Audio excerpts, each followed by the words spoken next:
2026年8月，加拿大溫哥華一段10幾秒嘅偷拍視頻傳返去香港。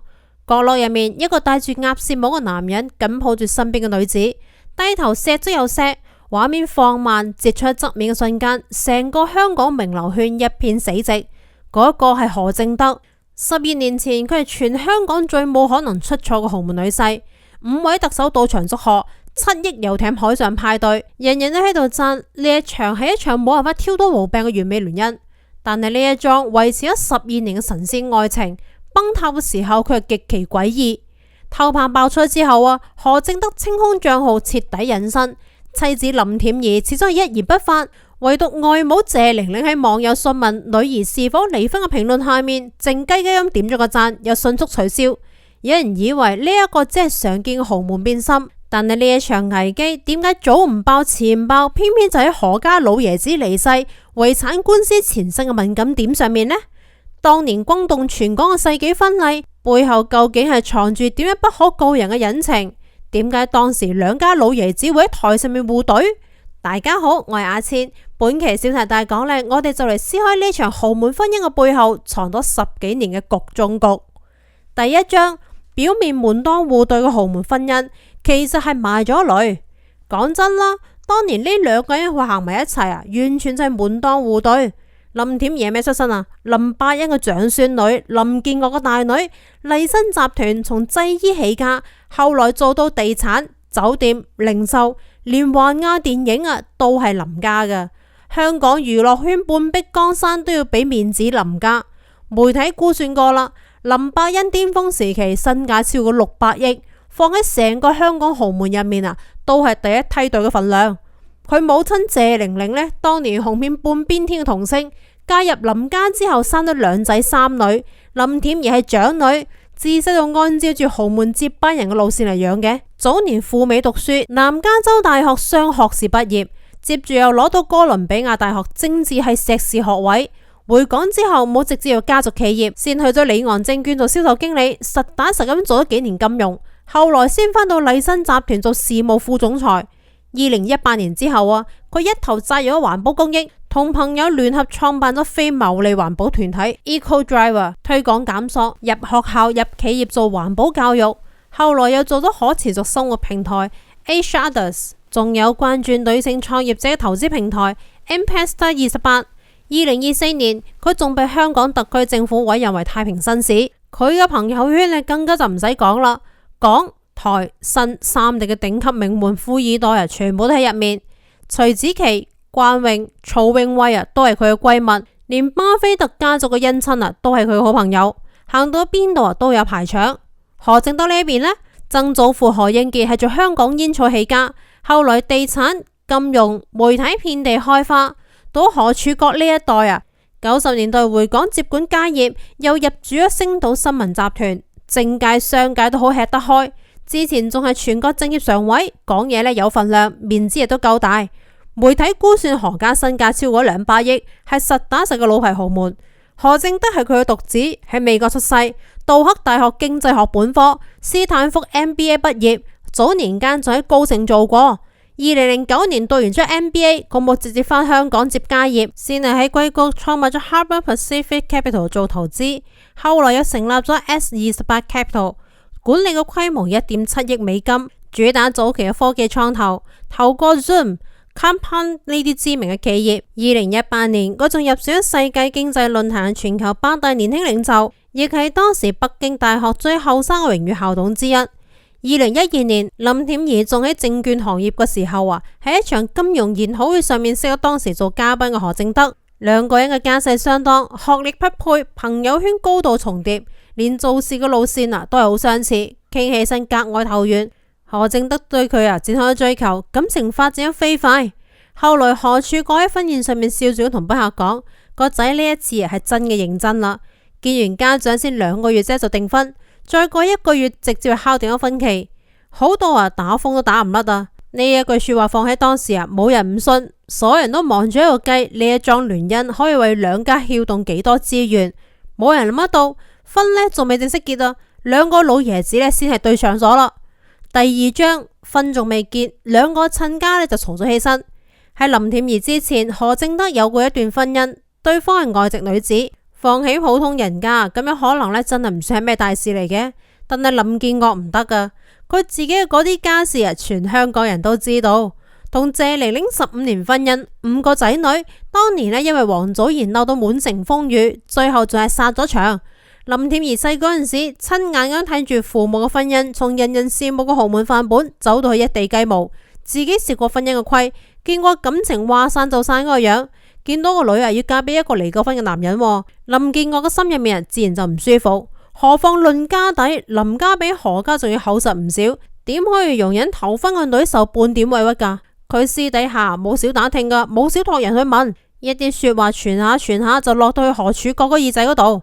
何柱國係咩人啊？一世人要強要面子，個仔再點樣亦都輪唔到美國門嘅親街度挑三揀四。後來香港經濟日報翻舊文，話當年喺尼斯嘅婚前宴上面何柱國直接將說話掟咗喺林建岳面前，佢冇兜圈直接攞林恬儀過去嘅感情經歷嚟反問，意思就好明白啦。後生仔邊個冇過去啊？你個女亦都唔係一張白紙，何必淨係睇住我個仔嘅婚事唔放呢？說話好難聽但係立場好清楚。你嫌棄我個仔二婚，我都仲未嫌棄你屋企入面嘅感情事複雜啊！一個護女覺得自己係為咗細路仔好，一個係護仔就覺得親家唔俾自己面子。後生仔仲未正式過門啦，兩邊嘅當家人先係結下梁子啦。換住係其他個豪門家庭話唔埋你呢頭親事就係咁樣冇咗噶啦。但係林恬儀冇打算結束關係2014年4月18日，佢同何正德先去到法國尼斯包底嘅海邊莊園，辦咗小型嘅私密婚宴。劉鑾雄直接係動用價值7億港元嘅私人遊艇 Lady Lau 從意大利開到法國嗰度觀禮，仲喺海上面辦咗派對。晚宴嘅演唱嘉賓係酷玩樂隊嘅主唱 Chris Martin。林恬儀着嘅係 Christina Dior 嘅高定婚紗，頭戴同素富比拍嚟嘅50萬港元嘅古董皇冠。鑽戒配全套嘅鑽石首飾，排場精緻又隆重。證婚人係劉鑾雄嘅長子劉鳴煒，亦都算係俾足晒兩家人面子啦。5月回港，佢哋直接喺灣仔君悅酒店大擺筵席，1200多名嘅賓客到場，場面比尼斯婚禮仲要轟動港澳5位歷任現任行政長官董建華、何厚華、曾蔭權、梁振英、崔世安全部都到場道賀。商界嘅李嘉誠帶住李澤钜、劉鑾雄、霍震霆、羅康睿、朱玲玲悉數現身。娛樂圈嘅汪明荃、容祖兒、任達華、甄子丹亦都到嚟捧場。正雙魚三嘅頭面人物幾乎湊齊咗一半，媒體直接將呢場婚禮叫做世紀婚宴。嗰日嘅林建岳企喺台上面笑到一面滿意，當住全港賓客嘅面喺度讚何正德乖、顧家、錫個女，話自己嫁女反而係多咗個仔。何柱國亦都拉住新抱隻手讚佢懂事大方，係一個難得嘅好女仔。觥籌交錯，燈光晃眼，所有人都舉杯祝福。邊個仲記得幾個月之前，兩個親家仲為咗同一件事針鋒相對第3章12年模範夫妻背後嘅真相。接咗嚟嘅10幾年，何正德確實係冇令到外父擔心變成一真嘅。2015年兩個人嘅大仔出世，2017年細女降生，湊成個好字。一家4口嘅相片時不時會出現喺社交平台上面，睇起身同普通幸福嘅家庭冇咩兩樣。林恬儀冇因為嫁咗人而退居幕後，公益活動、朋友聚會照樣參加，每一次出現都係狀態鬆弛。何正德大部分嘅時間都往返於香港同埋硅谷，忙住自己嘅投資生意，家族事務亦都會搭翻把手。兩個人同框嗰陣時永遠係一副步調一致嗰個樣。香港豪門圈係咩地方今日呢一個傳婚變，聽日嗰個被已經出軌，3日唔係2日就會有新嘅戲碼。唯獨是佢哋兩個揾到隻嚿石頭咁樣，連八卦媒體都懶到去踎啦，知道影唔到咩猛料嘛。當初最介意嘅林建岳，後來都唔再提起何正德嘅嗰段過去啦。女婿又叻，對個女又好，外孫外孫女都乖巧懂事，仲有咩唔滿意噶？逢年過節一家人聚會，佢同何正德傾生意傾時局，睇起身比親父子仲要合拍。更加令人意外嘅係何柱國，當年為咗個仔同親家去護隊嘅硬脾氣老爺等到林恬儀真係嫁咗入嚟，反而錫呢個新抱錫到不得了出席重要嘅商界政界活動，佢就會帶住林恬儀一齊為佢介紹人脈。林恬儀呢就環保攻擊，佢主動幫忙牽線政府同埋企業資源，幫佢推項目。一直到何柱國去世之前啊，林恬儀接受訪問，講起老爺呢仲係好動容嘅，話佢從來都冇將自己係當外人，真係好似親生女咁樣嚟錫自己噶。呢一種關係呢，辦咗1-2年好容易，辦10幾年咯，好難噶。所以到咗2024年結婚10週年嗰陣時，佢哋做咗一件好多豪門夫妻都唔會做嘅事，再辦一次婚禮。何正德包低咗菲律賓巴拉望艾爾尼多個海邊度假村，一家人坐住私人飛機過去，隨行嘅行李呢就有13箱，60幾個最親近嘅親友受邀到場。台灣名媛關詠、香港名媛曹穎慧、新加坡富豪千金雅詩蘭黛家族嘅姻親、巴菲特家族嘅親戚都喺呢入面，全部都喺呢條10幾年入面最核心嘅圈子。日頭嘅沙灘儀式上面，沿路擺滿晒白色嘅百合。林恬儀重新着上白色嘅婚紗，何正德着住白色嘅禮服，兩個人喺牧師嘅主持之下面再度宣誓交換戒指。林恬儀仲專登提前練咗吉他，現場彈唱咗 Cosplay 嘅 Yellow。當年尼斯婚禮上面酷玩主唱唱嘅嗰首歌，與其話係婚禮，不如話係一場感情嘅紀念。當年林建岳忐忑不安咁將個女交咗出去，10年之後睇住個女再一次着住婚紗企咗喺同一個男人嘅身邊，個心入面嘅嗰塊石頭呢，應該係徹底落地啦。2025年4月結婚11週年，林恬儀就喺社交平台發文叫何正德 My Bear， 話自己一日比一日咁樣更愛佢，仲要一齊創造更加多嘅回憶。嗰陣時所有人都覺得呢一個就係豪門婚姻最好嘅樣。冇人估到，僅僅係2個月之後，一切都開始變咗啦。2025年6月11日，何柱國因為肺癌引發器官衰竭去世，享年75歲。第4章，老爺子去世，婚姻危機爆發。何柱國的離開對何家來說，遠不止一場葬禮那麼簡單。這個人撐了何家幾十年，從煙草到傳媒，從商界到政界，多少人物，多少舊賬，多少擺不上台面的往來，都捏在他一個人手裏。早在2021年，佢就將手入面嘅星島新聞集團股份賣咗俾介紹業郭應成嘅女郭曉婷。呢啲年入面，何正德長期留咗喺美國做創投，對於香港本土嘅家族舊賬老關係，其實接觸並唔深。佢一走，等於何家嘅定海神針直接冧咗。設靈嘅嗰一日，何正德同埋林恬儀一齊喺殯儀館打點，接待前嚟弔唁嘅賓客。林恬儀對住記者紅住眼話：老爺一直都好錫佢，心入面特別係唔捨得。喪事辦完咗，佢仲陪住丈夫同埋奶奶去到英國散心，幫住一家人援助咗過嚟。嗰個時候冇人會懷疑佢係何家最穩嘅嗰個人，但係麻煩唔會等人換咗過嚟。先過咗3個月，2025年9月，前亞洲小姐冠軍羅麗莎直接入稟咗高等法院，起訴何柱國個遺產執行人，追討1000萬港元嘅借款。羅麗莎係1998年亞姐冠軍，坊間一直有傳聞話佢同何柱國交往咗20幾年。當年何柱國幫佢開咗間家具店，做美容生意，仲送過佢半山豪宅。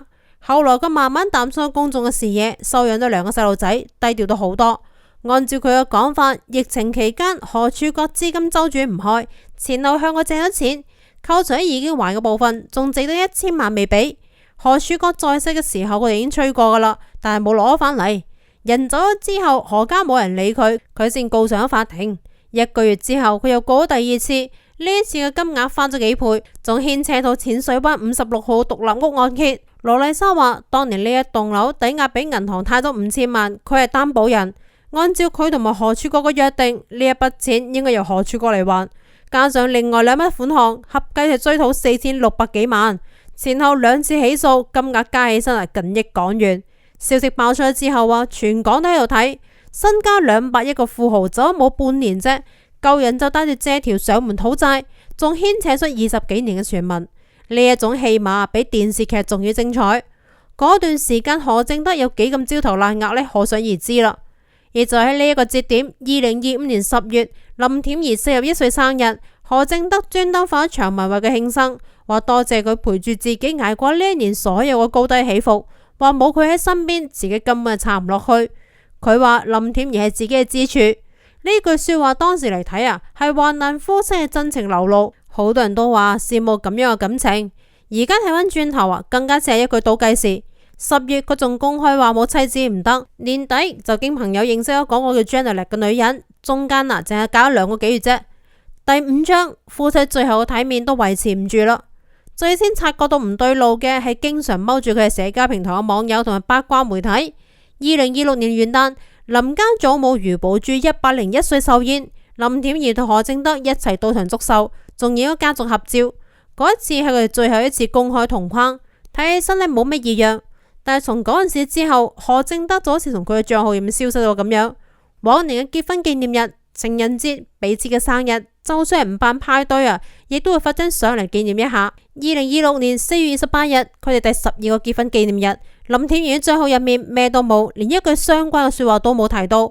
後來嘅出席名媛聚會，去參加何猷君嘅婚禮，參加芭蕾舞團嘅慈善晚宴，仲有各種環保公益嘅活動，全部都係佢自己一個人現身。1次2次就仲好啦，大半年都係咁樣就唔對路啦。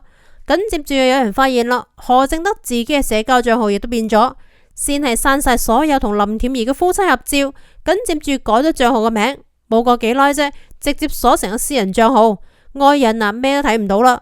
到後來連賬號都搜唔到，分辨嘅講法就係從呢個時候開始靜雞雞咁傳開咗。真正將呢一把火點起身嘅係謝玲玲嘅一個讚。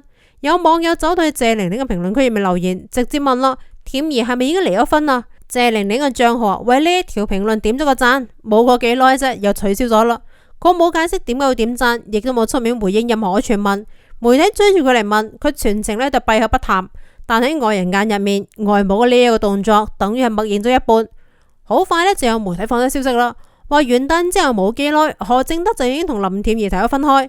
相關嘅手續一直喺度行緊，只係為咗2個細路仔同埋2大家族嘅顏面冇公開。亦有知情人士話啦，佢識咗新嘅人就係舊年年底嘅事，時間點卡到嚴絲合縫。父親去世，官司纏身，妻子陪佢捱過最難捱嘅開頭，等佢稍微緩咗過嚟一啲，身邊就換咗人。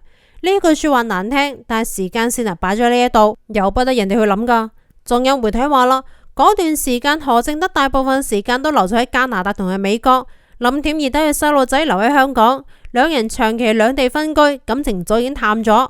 但係講到底，嗰陣時都只係傳聞，豪門夫妻唔晒恩愛好正常嘅啫。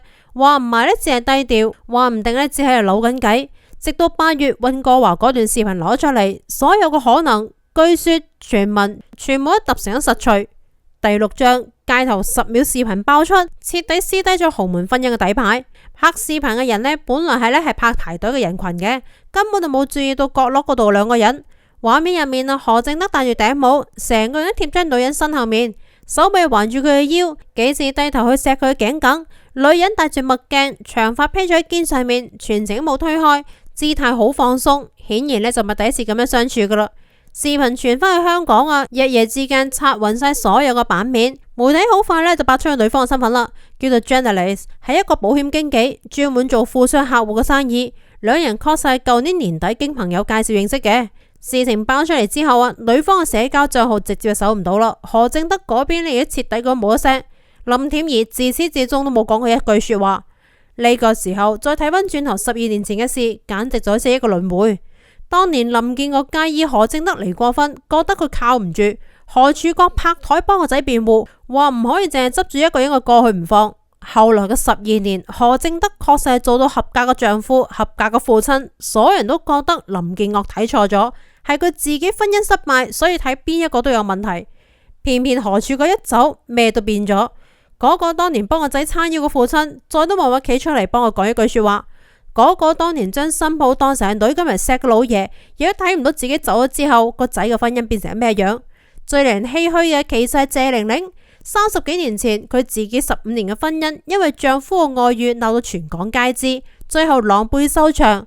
嗰陣時林恬兒仲細，跟住媽媽一齊睇住屋企入面從熱熱鬧鬧一大家人走到去父母分道揚鑣。30幾年之後，佢嘅女同樣嘅豪門婚姻，同樣嘅有兒有女，同樣係因為丈夫身邊出現咗其他嘅女人，企上娛樂版嘅頭條。母女2個人隔住一代人，行咗幾乎一模一樣嘅路。你話呢一個係咪宿命呢？好似亦得太遠啦啩？你話呢一個係巧合，又未免係太殘酷一啲啦。終將當年外父最擔心嘅事，仲係應驗咗。事到如今啦，兩邊嘅家族保持住一致嘅沉默，連一句官方嘅聲明都冇。但係當年林建岳壓制喺心底入面嘅嗰句顧慮，兜兜轉轉12年，終歸仲係應驗咗。如果2014年嘅林建岳可以提前見到12年之後溫哥華街頭嘅呢一幕，佢仲會唔會笑住咁將個女嘅手交到何正德嘅手入面呢？冇人知道答案，就好似冇人知道當年婚宴上面嗰啲未散嘅火藥味，到底係從一開始就注定咗個結局啊，定係何柱國走咗之後先慢慢變咗味噶啦？